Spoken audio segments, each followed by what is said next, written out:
welcome back. Your dreams were your ticket out. Welcome back to that same old place that you laughed about.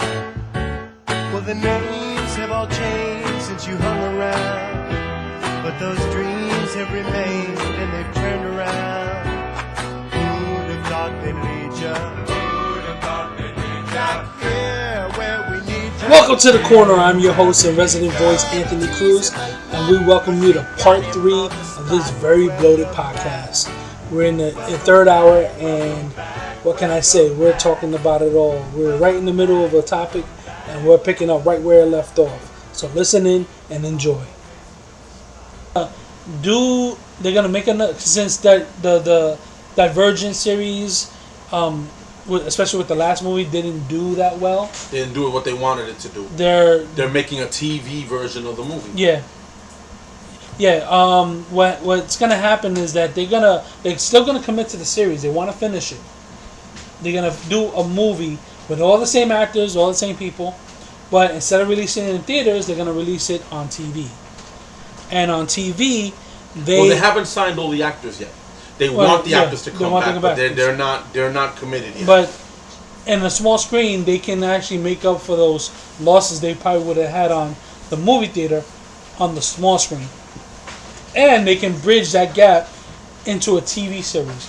Maybe not with the same actors, but maybe bring in a whole new cast or something like that to kind of take over the reins and move into the TV verse. Hold on one second. We just got our food. It's very exciting. All right, so we got our food. We're going to continue on, and then we're going to go eat after this. So Ghostbusters wasn't that great. They're going to make up their money, I guess, with home sales and syndication on TV and stuff like that. So and Divergent's going to TV. Divergent going to TV. So hopefully they'll have a good That's series. a shame in a way. I'll be honest with you. I mean, I'm not gonna say I'm in love with the Divergent series, but I was vested. Yeah. You know, I've seen them more. I didn't get to see the last one in theaters. I was looking forward to seeing this one, seeing it now, and I was vested. They had me vested. Right. I was curious where this was all going because I've never read the books. Right. So I was curious. I kind of wish they would have stuck with it because I was looking at the numbers for the movies. Mm-hmm. They all did well. I mean, the first one did the most. Right. Made the most money. The second one did really well also. I think part 2 may have actually made a little more than part 1. Yeah. Then it started to decrease a little bit from there. Yeah. The last movie didn't do badly in the sense that they made their money back. Right. I looked at what they made. They made their money back. I almost wish they would have just gone all the way and finished it and given it a chance. Yeah. Because dumbing it down to television, I don't know if that's the way to go. Well, maybe straight to home video would have been better. I mean, based on the last movie, I can understand why they're doing what they're doing. But I mean, it's progressive. I mean, here it is. You're gonna take a series like you do with the movies and making a big feature, but you're putting it on TV. Maybe it reaches a wider audience, and maybe that gets the buzz going for them to watch the other movies. So who knows? We'll see how that works out. We'll see how it plays out. Definitely. Yeah. What else we checked out? Star Trek, man. Yes. Oh God. Star Trek Beyond. Star Trek Beyond. Yeah, that was kicked ass. That was good, man. That was good one. You know what? Like, we all had our doubts, maybe because Jason and me, we didn't have much doubts because he did the Fast series, but you're tackling Star Trek, and that's very different animal. Different animal altogether, right? And then, you had Simon Pegg writing it for the first time. I mean, he co-wrote it. But you can see where the love was in the writing. A lot of fandom. A lot of fandom. And he wrote a lot of Scotty into that shit, too. Don't think we haven't noticed. But yeah, I mean, for the most part, we got this the Star Trek here, and it was really entertaining. Like, it was like a love letter to Star Trek. Like, it really was. Very entertaining. They almost, I'm gonna laugh, but they kind of Fast and Furious something here. And I'm gonna tell you what they did, which is not a bad thing. This isn't a knock. This is a good thing. They really gave you an idea how close this crew was. Yeah, it was about family. It was very much a family thing, which of course is like the overlying Fast and Furious theme. You interchange the characters between Fast and Furious. Yeah, and Star Trek. Kirk is Toretto. Yeah. Spock is his Brian. Yeah. It was interesting. It was very interesting. But what I liked about it is that you really got a sense that this was not just a crew, but a family. Yeah. Very There's much so a family. Which lot of close interactions. A lot of close interaction. There was a point where they were all separated, Yeah. and they were all kind of like factioned off Yeah. because of what had happened. And we don't want to give too much away, but it was fucking funny. it was funny. a great movie, great action. Some of the Yeah. best action I've seen in the Star Trek movie. Yeah, no lie, man. It was really, really awesome. And even the bad guys, I enjoyed. Believe it or not, I enjoyed them. Idris Elba, you know, one of the biggest things they were saying, oh, you take a great actor like Idris Elba and you cover him up. Yeah, you do. He's playing an alien. Give me a break. But you know what? You got to see his fucking face anyway. They showed it. So you got the best of both worlds in it. Yeah, he wasn't acting the entire movie as a human, but, and this is all spoilers, I'm sorry, but the fact is that you got to see both sides of the coin with him. You got to see him human, and then you got to see him in the makeup. But he felt like a very visceral villain. And you know what? Like, not all villains need to be outspoken and very flamboyant in their plans. No, like he was just a guy. Of course, another revenge plot on the Federation. Everybody got a bone to pick with the Federation. For a place that, you know, for a Federation or a society built upon peace and respect, people got a lot of bones to pick with them. Like, there's a lot of anger. They're like, what? You want peace in the galaxy? You know, fuck you. Who the hell do you think you are? This shit is built on chaos, motherfucker. Where you get off? So if it was messed up before, it'll be messed up after you. So yeah, it's another revenge tale, but it was actually cool. It was just like, you know what? When he needed to say something, you listen, and then when he wasn't, his silent performance was enough to get under your skin. So it was cool. What happened? We're gonna pause it for a second. We're back in. All right, we're back. We had some interruptions, but that's fine. So yeah, I mean, he as a villain, I enjoyed him. He was threatening. His army was threatening. They played out like swarms of drones. Yeah, their technology. It was a drone army. That's what it was. It was their technology was completely. It was crazy. Like their ships acted like swarms of bees. Their fighters were very Borg-like in a sense. Oh yeah, definitely. They'll take you and they just tore you apart. They really just tore you apart. Yeah, they didn't assimilate you like the Borg would, but you know they were there and they looked cool. They had like cool neon green lights on them, and they shot with one arm. It was pretty stylish and cool. And then you know all the interactions in between that was fucking fun. I did find it kind of funny because they kind of hinted it in the commercial that you know that music was a big part of this, but they didn't tell you exactly how big of a part this fucking thing was. Yeah, that was nuts. So that was nuts. One of the characters, the girl that's all painted in white, she's in there and she finds music and she's really into the Earth music apparently. So they're getting into a part in the scene where they have to figure out how to destroy the enemy ships because they're very powerful and they can overwhelm. They think of it like the Matrix Revolutions, where the squids were swarming. Yeah, they were in unison. They attacked in coordinated attack. Yeah, that's how this and kind as of swarm such, they worked. had to offset that coordination. Yeah. And the way they did it was a certain frequency, and at that frequency, they were playing some very loud rock music. You know. Well, it was the Beastie Boys. It was rock rap, and they did Sabotage, which was in the commercial. So they kind of hinted that shit was part of the movie. So and it also was a homage to the first Star Trek movie, the remake, where you know, what was it Extreme X Captain Kirk, you know, Kid Kirk who likes to go on extreme rides, likes to play loud music and throw cars off cliffs. Sabotage was the song they played in that movie. They brought it back to part one, so it was kind of like the way most trilogies work. So they destroyed the drone army with the power of music. And it's almost like you roll your eyes, but you can't completely, you know, discredit it. You have to see it to get it. Because and when you see it, it's awesome. It looks fucking cool. Like, it's fun. Like, I can't knock it if something looks cool and it's fun, even though it's possibly more corny than fucking, is your mother's name Martha? Well, my mother's name is Martha. We're best friends now. So, for a thing that's actually more cornier than that, but able to execute it really cool, I give them all the credit. Oh, I definitely do. All the credit. And they're already hinting at the next Star Trek movie. Yeah, and the fact that, all right, so Anton Yelchin died, so they're talking about... That's Chekhov, for those who don't know. Yeah, Chekhov. So they're already talking about how they're not gonna recast that character. Which I'm glad. I mean, It's sweet. They'll do like they're doing with Fast 7, where they just retire the character. Well, it turns out Brian. Well, don't speak too soon. It turns out that they're gonna want to bring back the Brian character, played by Paul Walker's brother. Well, if he could pull it off, why not? That looks like where they're going. That would be cool, because you know what, I think about it too. Like, you figure it's hard to follow a Fast and Furious without Brian in it. So if you have to recast him, why not pick the person closest to him? Who actually looks a hell of a lot like him, by the way. Yeah. So, you know what? If they do it, I can't be totally mad at that.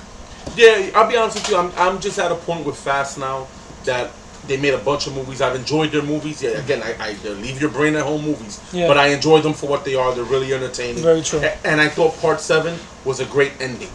Yeah. It was a great ending. But they got 3 more of those fuckers on the way. Oh, man, that's crazy. We're going to get 10 of them sons of bitches. That's just complete craziness. Yeah, bring them through. So they're they're gonna recast. They're not gonna recast it.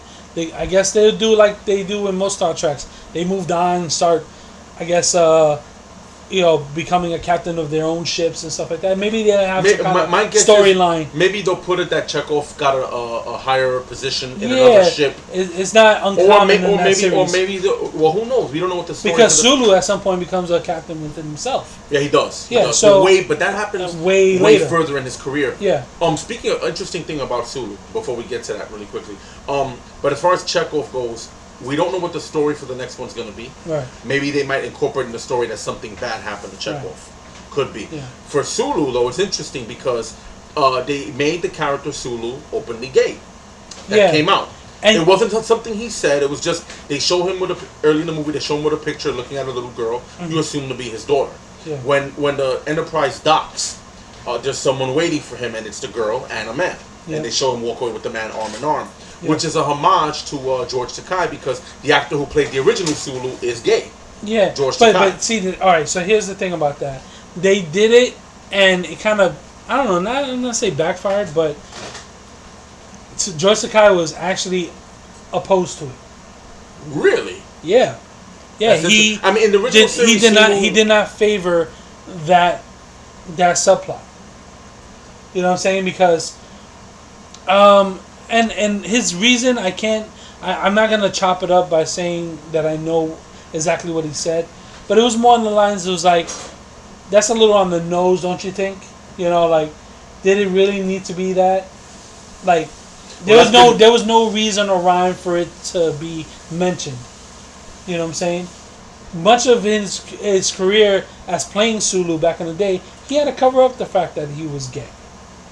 Right, in those days. He did. So, even though the Sulu character himself was never ever remotely mentioned as being gay. Well, not that he ever would be, because at that time that's not something they would have shown on TV. Right, and he was kind of like, what purpose does it serve to make him gay? It doesn't. So,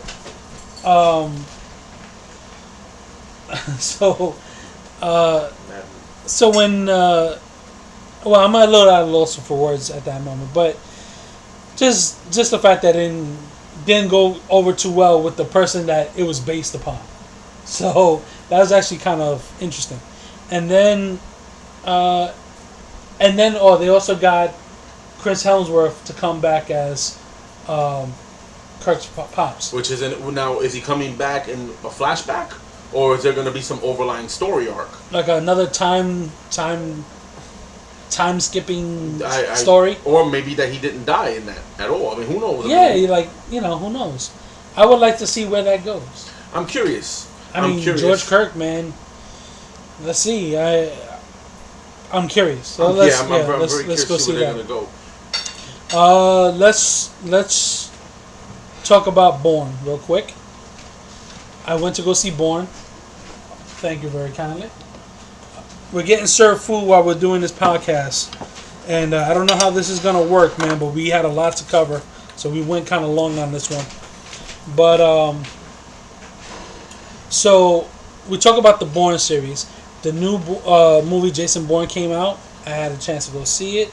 Unfortunately, Nick didn't get a chance to see it, so we'll have to just base it on me.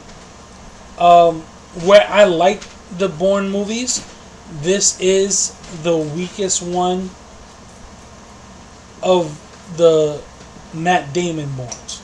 We're not talking about Legacy. And it's still, and with saying that, it's still very good. So,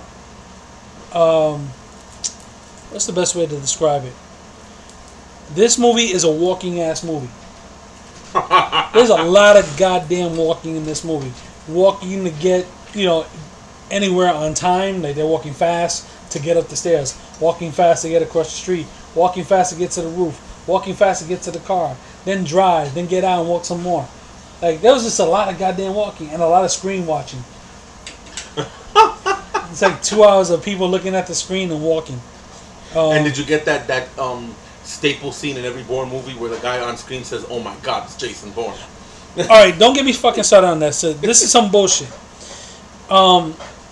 We all were there when we saw the Super Bowl commercial, where the first trailer came out, and you see this badass commercial, and you see Jason Bourne walk up and punch the dude and knock him out in one punch, and the scene where they're looking, in the command center, and the guy gets freaked out. He goes, "Oh my God, it's Jason Bourne." Bust at how those two scenes are not in the goddamn movie. Damn, that is Like, such a that's bait and switch right there. I mean, I feel like I said it yesterday. I was like, yo, I feel like fucking suing, because it's like, how do you do that? Like how do you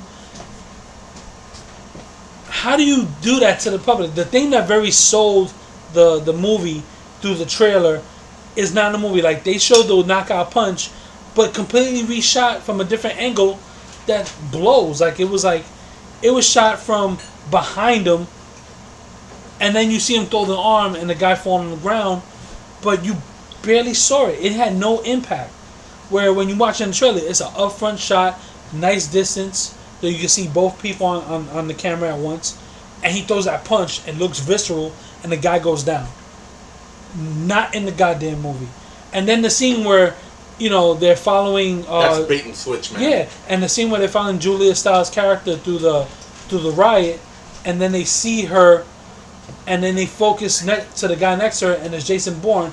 The guy comes out and says, "Oh my God, it's Jason Bourne." Like, when he shows up, people get freaked out. How you not show that? How you take that out of the film completely? That's a staple.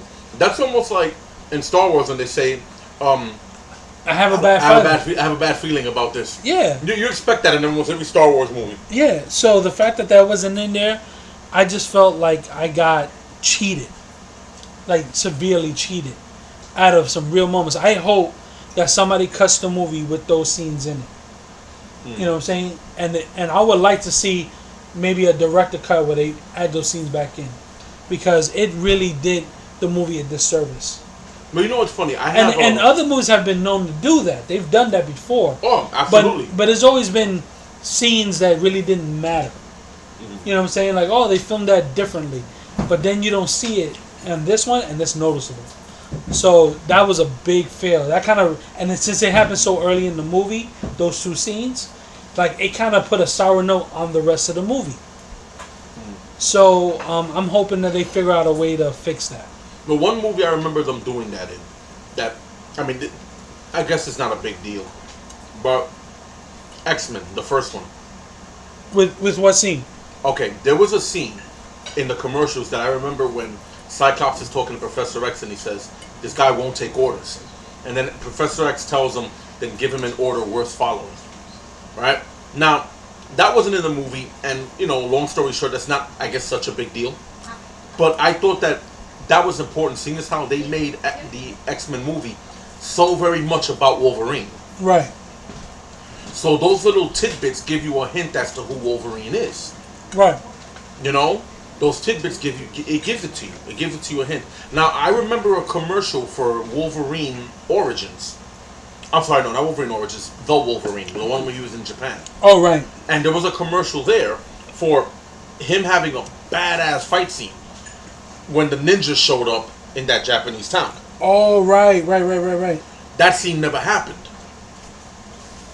At least not the way the commercial showed it, not the trailer showed it. Right. It was very quick, and then remember they chained him up and they captured him. But there was a trailer that I saw early on before the movie came out where they showed him actually fighting more. It was a longer fight. Wow. And it never happened. You know, Wow. so that happens actually more often than people think. Yeah. And it always sucks when it does. But you know, real like pivotal moments in the movie, especially when it's in multiple trailers, and then you get to the movie and it's not there, is such like a blatant like omission that it really can make or break your film, and that did it. The movie was very well acted, and the action was incredible, and it still suffered from the shaky cam problems, but for the most part, it was very enjoyable. They had maybe a subplot in there that was unnecessary, that had to do with social media. It feel unnecessary when in fact that there already is a plot point about Jason getting revenge because he finds out more about his past that he just had a problem with. But I don't think it was enough to really pull him into the story. So, by the time it was done, I was like, all right, it's another Jason Bourne movie. But I noticed something about myself, and it was really blatant this weekend because I was with Chas and she kind of brought it up to me. But it was like, I find that I enjoy these movies more at home than I do in the theater. That's interesting. Some movies are like that.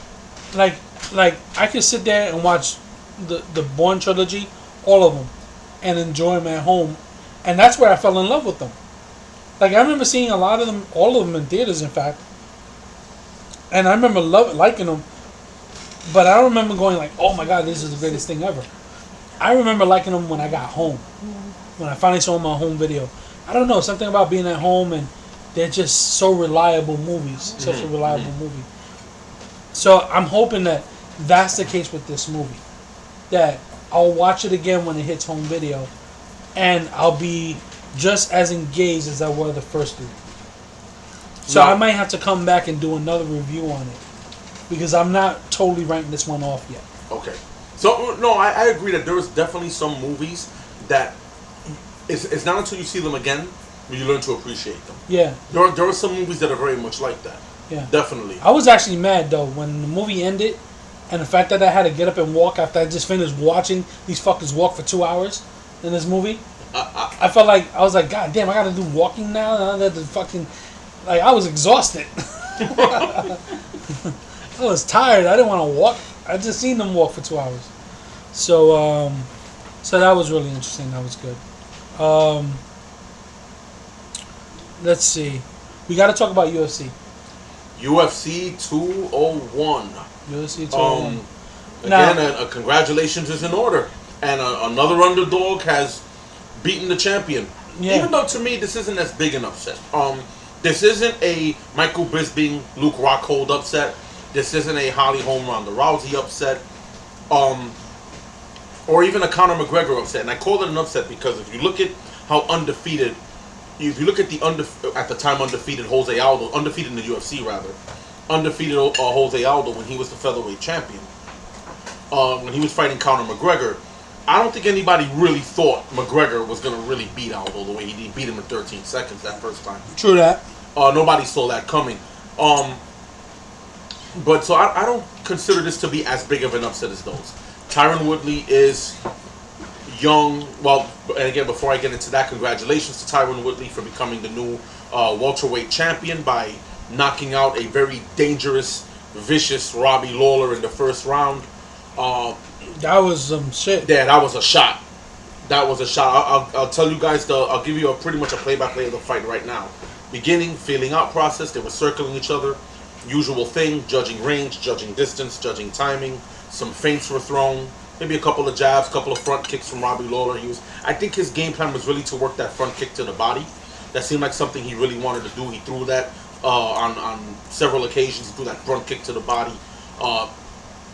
Tyron Woodley didn't really respond with too much. He threw a few punches. Nothing Nothing drastic, nothing major happened. It was nothing just crazy. Nothing crazy. Again, it's a feeling out process, but I already kind of saw Robbie Lawler's game plan early in that fight. It was to probably take him in deep waters. Tyron is younger than him, more athletic than him.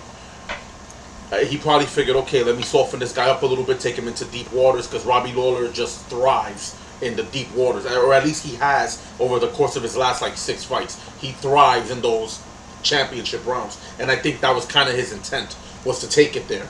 Tyron Woodley opened up. He threw a very vicious right hand, caught Robbie on the jaw.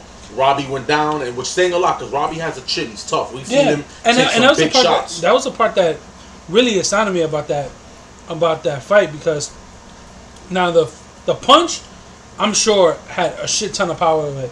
Like Tyron Woodley, you connect to my jaw, I was going out. But Lawler, I know he could take a punch. So when it hit, I was like, all right, like it hurt. It'll back him up. But I didn't expect him to topple over the way he did. I was like, oh shit! I was actually surprised by that. That actually took me by surprise, because I figured he would probably wobble back, maybe have to run a little bit to regain himself, and then come back in the fight. But he just went down like a tree, just. Yeah. Well, Tyron Woodley has a lot of power. Yeah. And a lot of his power, in my opinion, comes from his explosiveness. He's a very explosive fighter, very, very good athlete. And your power doesn't really just come from your arms; it comes from your legs. It's something a lot of people don't understand. And so, when you get someone with the legs of a Tyron Woodley, right, who's very fast and very explosive, he throws a punch with vicious, vicious power. We saw him knock out Josh Koscheck, another tough guy. Anybody who follows UFC, Josh Koscheck was a perennial contender. He just recently retired, but from what I understand, but a perennial contender, lost to George St. Pierre twice. Second fight, Pierre broke his orbital bone, actually, but Pierre never put him out. Right. That fight went the distance. He fought that whole fight with a broken orbital bone. Josh Koscheck is a tough dude. One of those guys that, if George St. Pierre didn't exist, probably would have got that title at some point. He's just one of those guys that probably would have been able to do it. Tyron Woodley knocked him out cold when they fought. Wow. And I think I might be wrong, but I think that might have been Koscheck's last fight in the UFC before he went over to Bellator. So he's dropped some dudes that are really, really powerful. He's dropped some very, very powerful dudes. So I wasn't surprised that he hits that hard. I was surprised, however, that he was able to knock Lawler like that out in the first round. I agree. I was surprised it happened in the first round the way it did. Yeah. And Lawler defended his title 2 times, successful title defenses. Match of the year candidates each one. And then lost this one. He was a class act after the fight. Made no excuses. He said he would like a rematch. He'll bounce back. He probably will. I'm sure that he will. He's not out yet. Yeah, I'm sure he will bounce back. But he's another guy that's probably getting toward the end of his career too. Yeah. But Tyron Woodley, he looked great. He landed a bomb, knocked him out, became the new champ, and they asked him who he wanted next, and he said, honestly, he was very honest. He said, I want some big money fights. He wants to fight George St. Pierre if George St. Pierre ever comes back. Nick Diaz is coming off of his suspension. He wants to fight him too. Yeah. He wants money fights. Yeah. He wants money fights. Yeah. And I don't blame him. That's good. The flyweight match, the very first match of the card, that was a good match. A bunch of new guys. I gotta look up the names of them, but that was a really good match. And they threw down, man. Yeah, I came in toward the end of that fight. The flyweights continue to be in my opinion, one of the most overlooked but exciting divisions in all of MMA. Forget not just the UFC, but in MMA. And on another note, the champion of the flyweight division, who in my opinion, I agree with Joe Rogan on this, pound for pound, the best fighter in the world, Demetrius Mighty Mouse Johnson. I can agree with that. I agree with that. Yeah. Joe Rogan says it, and I agree with it. Mighty Mouse Johnson just does everything right. From the way he moves to his ability to predict his opponent's movements. For one thing, his speed is unlike. You know what that is to be the fastest guy in the fastest division? That's ridiculous. But he is. He's the fastest guy in the fastest division. He has incredible wrestling, incredible takedown defense, fantastic submissions. He's shown knockout power. Mighty Mouse has just proved that he is pound for pound the best flyweight in the, not just flyweight, but the best fighter in the world. And I think he's proven that again and again and again. Yeah. And here's another side note. He is the last dominant champion left. Wow. He's the last one left. Every champion is lost, right? Ronda Rousey lost. John Jones, well, he didn't lose, but he was stripped because of his issues. Daniel Cormier is still very new to the title, so he hasn't proven to be a dominant champion, which I think he will be. But he hasn't he hasn't had the chance or the time to prove his dominance in the division yet. He just got the title. Yeah. So you look at the heavyweight division, nobody's been able to hold on to that title for more than 2 consecutive defenses. Wow. All right? Wilson Reese is the name of one of the fighters of the flyweight fight. Well, he was supposed to fight Mighty Mouse, actually. He fought Hector Sandoval, and he made him tap out in just a minute and 49. Well, he was supposed to be Mighty Mouse's opponent. Unfortunately, Mighty Mouse is nursing an injury. Yeah. Which is why that fight didn't happen. That fight, I believe, is actually supposed to be like the co-main event. Right. Unfortunately, Mighty Mouse suffered an injury.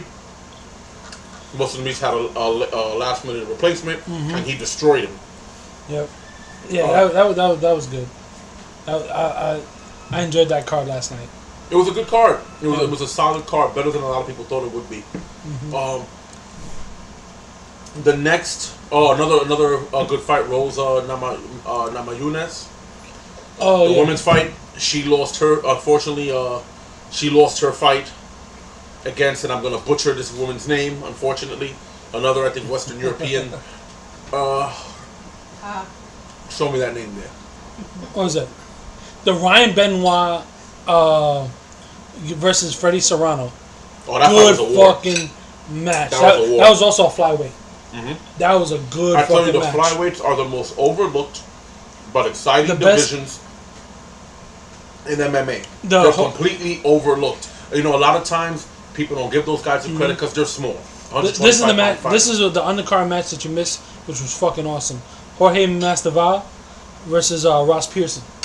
Oh, well, that has fight of the night candidate all over it. Yeah, that fucking fight was. Ross Pearson doesn't do boring fights. Nope. Ross Pearson is a British fighter. He came out of one of the Ultimate Fighter seasons. Tough guy, very good boxing. Been in the game for a long time. Again, he's one of those guys that he's not an elite level guy, but he's always dangerous, very formidable. Always a very stiff test for no matter who he's fighting. So for Jorge Masvidal to get the victory over him, it says a lot about his skill level. I like Ross Pearson. I have a lot of respect for him. I do worry about brain trauma with him, though. He's in a lot of wars. Yeah, and that was a fucking war. Because that last round, these dudes traded punches, man. These dudes traded punches. I was floored, man. Oh, no, those guys are... Ross Pearson is an exciting guy. One thing I tell you, there are certain people that when they're on the card, you're going to get your money's worth. I don't give a damn. I don't give a damn who they're fighting. Yeah. Jeremy Stevens is one. Ross Pearson is one. Glover Teixeira is one. There are just some guys that no matter who they're fighting, it's going to be a fight. Right. And Ross Pearson is one of those guys. He's Diego Sanchez, another guy. Joe Lozon, another guy. These are guys that may not be the elite level guys, with the exception of Glover. May not be the elite level guys in their particular weight class, but they come to fight. And they come to fight every time they're out there. Right. Right. Wow, and man. now we move on to the next one, which will be UFC 202, which will feature Conor McGregor and Nate Diaz in their rematch. I'm looking forward to that. I'm looking forward to that too. But I'm telling you what I'm looking forward to on that card. Anthony Rumble Johnson and Glover Teixeira. Ooh. 2 knockout machines. That is going to be... That's either going to be a war or it's going to end very quickly. Whew. But I hope not quickly, because I like when wars happen. Excuse us. While we're doing this podcast, we're enjoying a lovely dinner. And we have to take a moment to drink some soda or take a bite, and just part of the thing. We said this cast was gonna run long. We kind of went a few weeks without doing this, so we're making it up. So and we needed. There was so much to talk about, so much to get out there. Like just to wait would be doing a disservice. So so yeah, I mean the event wasn't as big as 200. That was a big event, but by no means was this a shitty UFC. This card was good. No, I had some good fights. Not everybody on this card was necessarily a household name. 200 had the names. 200 had the names. Yeah. But this card delivered. Yeah. This card delivered. There were a lot of good, from the undercard to the main card. It was a good night of fights. Mm-hmm. If you're an MMA fan, it would be hard not to appreciate last night. Then you had the drama. You had another new champion. Yeah. I tell you, man, I'm usually very good at predicting the winners of fights, but this year, can't call it. You just can't call it, man. These belts are just, they're being passed around like a joint. It's like puff, puff, give, and then going forward. Michael Graves versus Bohan Velikovic, I'm sorry. And it came out to a draw, or like a majority draw. Who is it? Damian Brown defeated Caesar Osmendia. Is that right? Osmendia. Yeah. Defeated with a TKO. In round one. Let's see. Let's see. Ed Harmon versus Nikita Krylov. Head kick knockout. Yep. That knockout. 40 seconds of round two. That may have been the knockout of the night. Maybe. It was. Head kick knockout. That shit was serious. He knocked him cold. Yeah. Cold. Eric Perez defeated Francisco Rivera. Unanimous decision. What else we had? We had Carolina Kolowas. I can't say her name. Kolowas. Yeah, good luck. You know who I'm talking about. I know who you're talking about. Versus Rosa Namajunas. Yeah. Rose lost a unanimous decision. Yeah, unanimous decision. Oh, it was a split decision, actually. Oh, it's a split decision. Okay. Split decision. Well, it was a close fight. Rose Thug Namajunas, currently dating former UFC fighter Pat Barry, who is a world champion kickboxer. Very dangerous guy, very dangerous leg kicker. Rose fought well in the fight. She just was a step behind. Yeah. It wasn't that she got dominated. She wasn't dominated. She put on a good performance, but she just couldn't get there first. Yeah. And sometimes in a fight, you have to be first. Right. You have to be first. You have to be the first to land. You got to be the first to move. You got to be the first to feint, the first to come in, the first to come out. Being first is very important, depending on who you're fighting. Right. And Carolina was able to take her down. Didn't necessarily hurt her too bad on the floor, but she was able to control her. She controlled her on the floor. Standing up, Rose did better, but the problem was she couldn't keep her standing.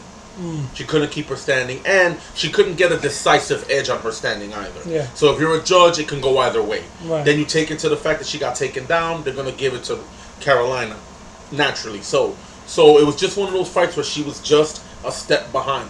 I believe that Rose is very close to getting a title shot in that division. I see it. I see it happening. She's close. She's a fight or two away, a win or two away from getting a title shot in the division. She got the dangerous chops. girl. She does. She has it.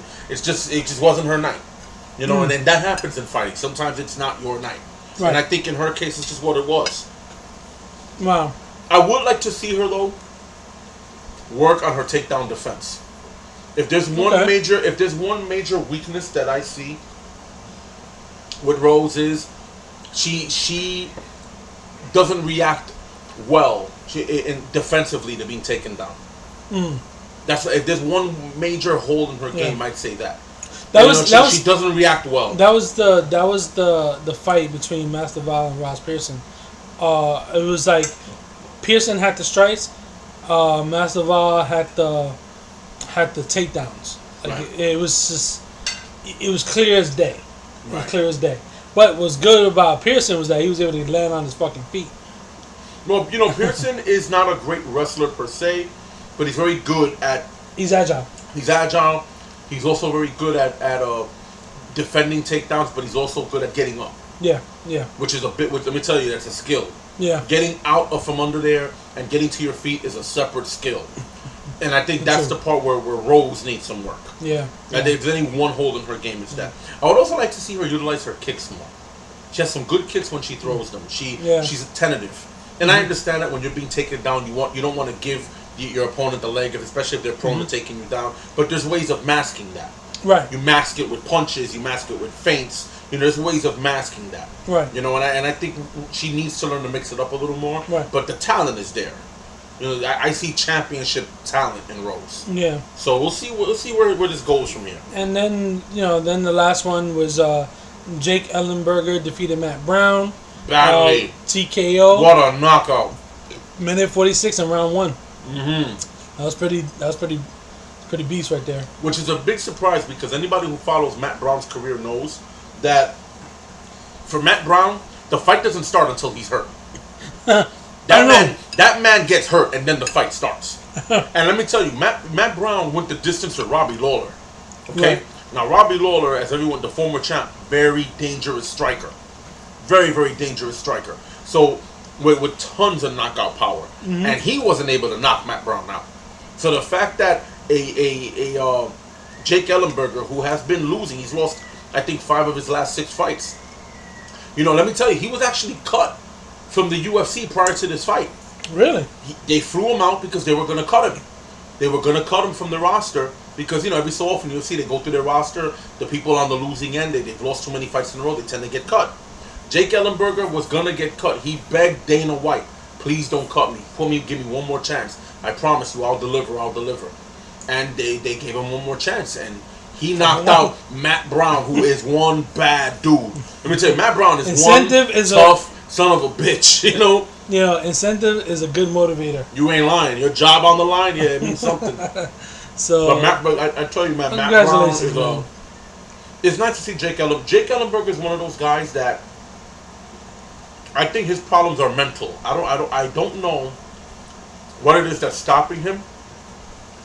I don't know what it is that's stopping him from really, truly realizing his potential. Mm-hmm. But his problems are mental. You know, he has all the tools. He's strong, he's fast, he's athletic, good wrestling, brutal one-punch knockout power. He just can't seem to put it all together when he needs to. Mm. You know, and to me, that's more of a mental barrier. And there's something there that's just, you know, not quite right. But with this fight, he shined. Yeah. You know, if he can pull a few more of these, you know, get a string of these together, he might be able to make a run at the title. Who knows? That'd be nice. Interesting to see him on the top card. He has the ability to do it. It's a question of him utilizing it. Okay. I'm with that. I can get behind that. So there it is, your UFC 201 recap. And what can I say? It was full to the brim. Had a lot of exciting moments. I tell you, it had me going, oh shit, more than UFC 200. 200 was a letdown, in my opinion. Don't get me wrong. Despite everything that's happened after with Brock Lesnar and all that other stuff, I was happy to see him fight, and I'm happy he won. I'm a Brock Lesnar fan. Everybody who doesn't know, he got flagged by USADA, as did John Jones, which is why John Jones didn't fight. They got flagged by USADA, but they got flagged. It's a very interesting case. From what I understand, they got flagged for estrogen blockers. Right. Now, there are only 2 reasons you're going to take estrogen blockers. One is you're to regulate your estrogen levels after you're cycling off some type of steroid or something that's giving you increased testosterone. Or if you're making the transition into the world of Caitlyn Jenner. Well, she'll take more estrogen blockers. More estrogen. More estrogen, actually. But if she wanted to go from Caitlyn back to Bruce, she might need some estrogen blockers. There you go. But, you know, so Brock got flagged for that, right? It's a very funny thing. Brock was tested about 8 times. And I think he prior passed, to the fight, right? Prior to the fight. He passed, like, I think 6 out of those tests. He passed a crap load of tests. Right. So the only thing they got flagged for were the estrogen blockers. But there's a few questions I have. I'm not claiming to be an expert on this, but there's a few questions I have. If he's cycling off of a steroid, that means a steroid must have been in his system. If that's the case, then why did he test negative on those previous tests?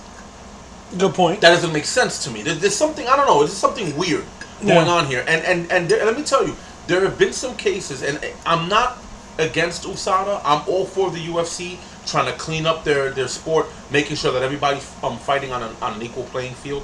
I'm all for that. But There've been some interesting results with USADA, right?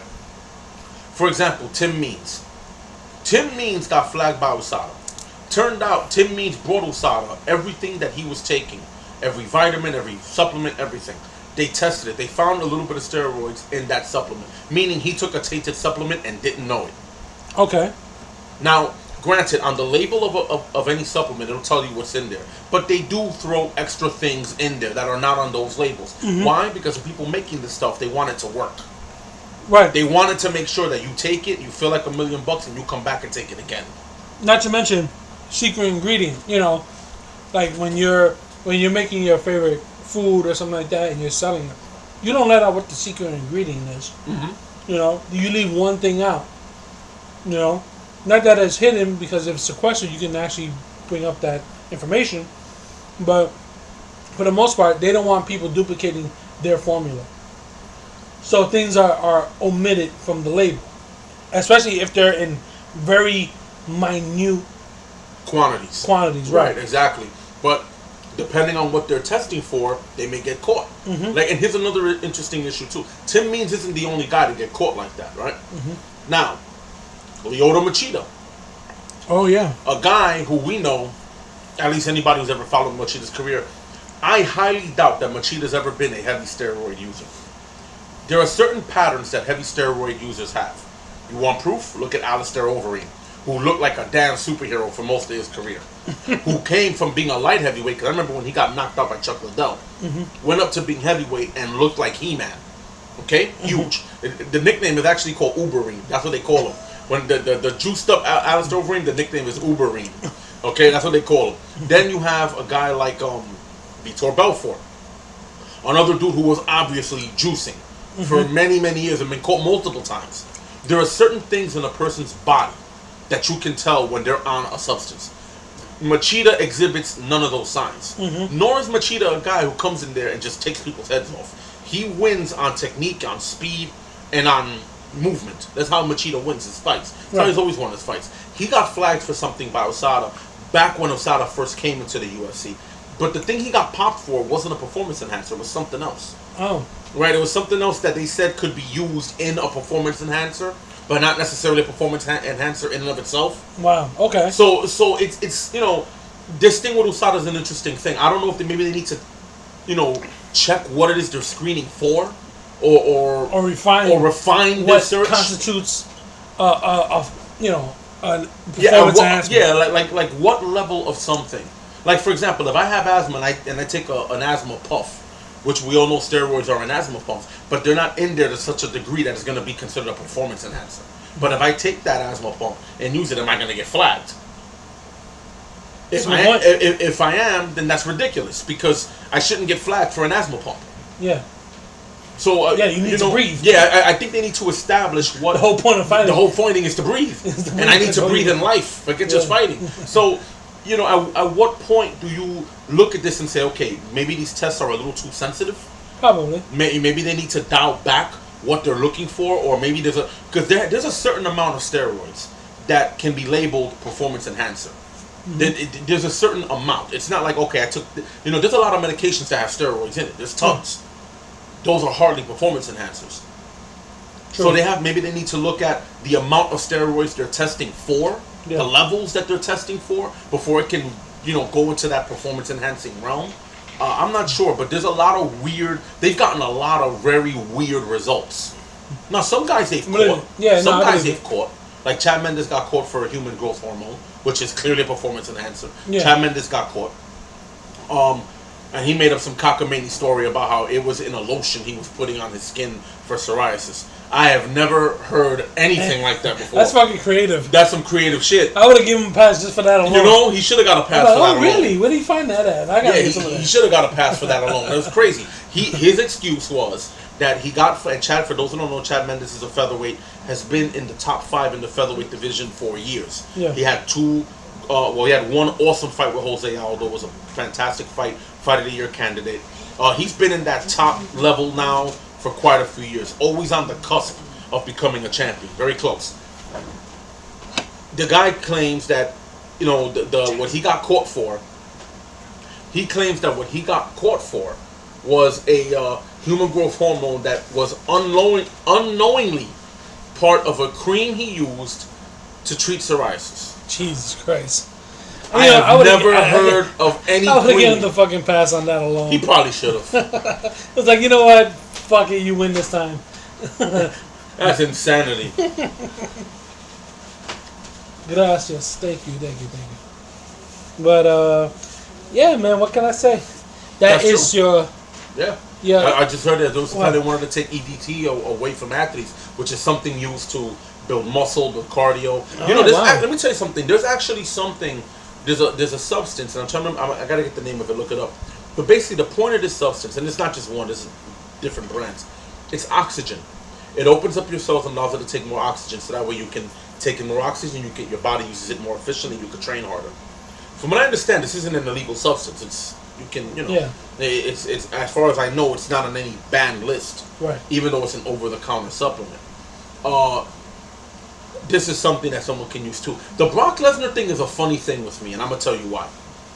The guy, his entire career, his entire collegiate career, his entire WWE, it's not a real sport per se. It's a sport, but not it's in the traditional but sense. it's not a real contact. Well, no, it's sports entertainment. It's athletic, but it's not a sport in the sense where there's there's preordained winners and losers and all that stuff. Yeah. But still, he never got caught for any drug ever. Right. Not when he was in college. Not for his first time, his first tenure in the UFC. Mm-hmm. Never got caught for anything. Right? Never got caught for anything.